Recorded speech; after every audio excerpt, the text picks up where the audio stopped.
सभी बच्चों को नमस्कार। आपकी अर्धवार्षिक परीक्षाएं समाप्त हो चुकी हैं। उसके बाद से आज आपको सामाजिक विज्ञान विषय में जो आपका इतिहास का चैप्टर है मुगल साम्राज्य, यह आपके अर्धवार्षिक परीक्षा के बाद का सिलेबस है।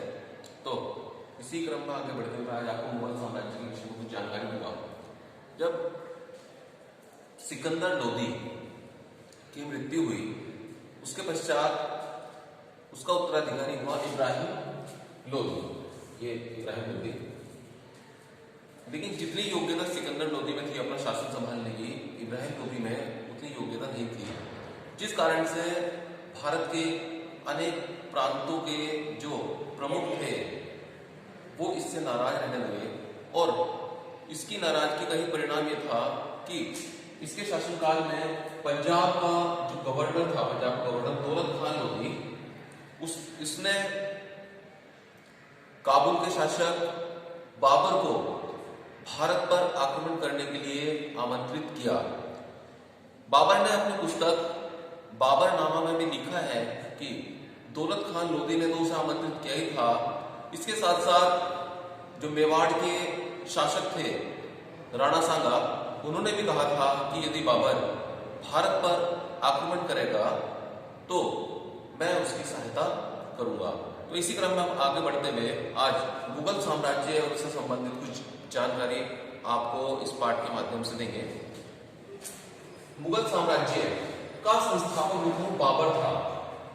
बाबर एक बहुत ही योग्य शासक था, दृढ़ निश्चय शासक था, और सबसे बड़ी खूबी उसके अंदर ये थी कि वो किसी भी काम को करने के लिए हिम्मत तो रखता था, उसके अंदर धैर्य भी बहुत था।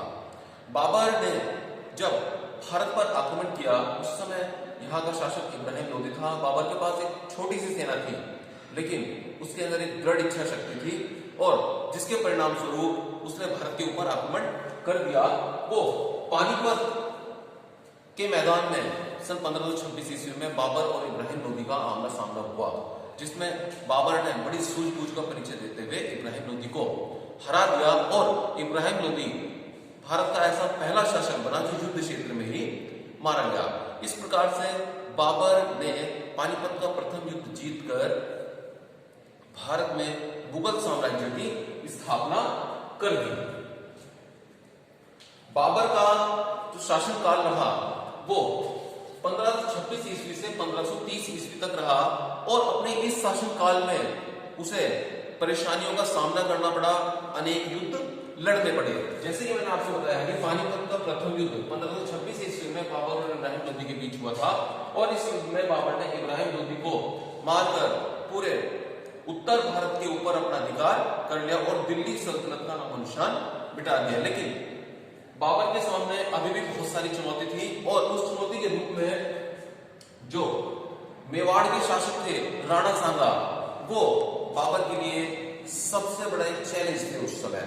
तभी अगले वर्ष खानवा का युद्ध हुआ सन 1527 ईस्वी में बाबर और राणा सांगा के मध्य बड़ा भयंकर युद्ध हुआ, लेकिन दुर्भाग्य से राणा सांगा भी इस युद्ध में पराजित हुए। उसका कारण यही था क्योंकि बाबर के पास तोप थी, और जिस तोप के का सामना भारत के वीर सैनिक नहीं कर सके, तो इस प्रकार से बाबर ने जो उनके सामने सबसे बड़ी चुनौती के रूप में राणा सांगा थे उन्हें भी परास्त कर दिया। अब बाबर के सामने भारत में कोई ऐसा शासक नहीं था जो उसे हरा सके, लेकिन फिर भी कई सारे ऐसे शासक हुए जिन्होंने समय समय पर बाबर को चुनौती दी।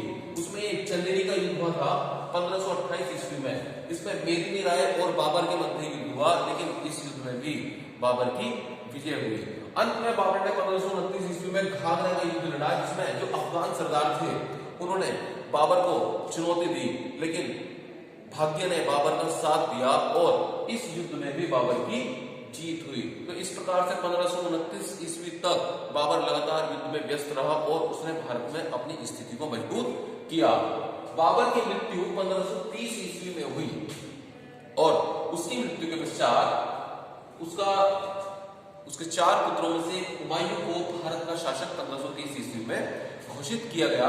बाबर द्वारा लिखित एक उसकी आत्मकथा है बाबरनामा, जो उसने तुर्की भाषा आत्मकथा में लिखी थी, जिसे अपने समय की सबसे अच्छी आत्मकथाओं में से एक माना जाता है। तो इस प्रकार से बाबर ने भारत में मुगल साम्राज्य की स्थापना की थी। इस चैप्टर से संबंधित और वीडियो आपको आगे भी भेजी दी जाएगी।